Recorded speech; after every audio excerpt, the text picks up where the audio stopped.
আসসালামু আলাইকুম। আজকে রান্না করব চিংড়ি শুটকি দিয়ে লতি। আমি চিংড়ি শুটকিটা যে কোনো সময় আপনার শুটকি কুটে ভিজিয়ে রাখবেন, তাহলে ময়লাটা চলে যাবে।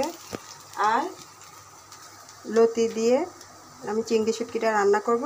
সামান্য একটা আলু দিয়েছি। এখানে আমি আবার হাঁসা শুটকি একটা দিয়েছি গ্রানের জন্য, আর চিংড়ি শুটকি দিয়েছি। এটা এখন ভালো করে তেলের সাথে ভেজে নেব। বন্ধুরা, আমার শুটকি ভাজা হয়ে গিয়েছে। এর মধ্যে আমি লতিটা দিয়ে দিয়েছি। এখন এখানে আমি হলুদ, মরিচ, ধনিয়া দিয়ে দিচ্ছি রসুন বাটা। এখন আমি এটা ভালো করে এটার সাথে কষিয়ে নেব। বন্ধুরা, আমার রান্নাটি হয়ে গিয়েছে। এখন আমি এর মধ্যে ধনেপাতা ছিটিয়ে দিচ্ছি। যদি আমার রান্নাটি আপনাদের ভালো লেগে থাকে আমাকে ভালোবাসা দিবেন, আর সবাইকে সাপোর্ট করবেন। আল্লাহ হাফেজ।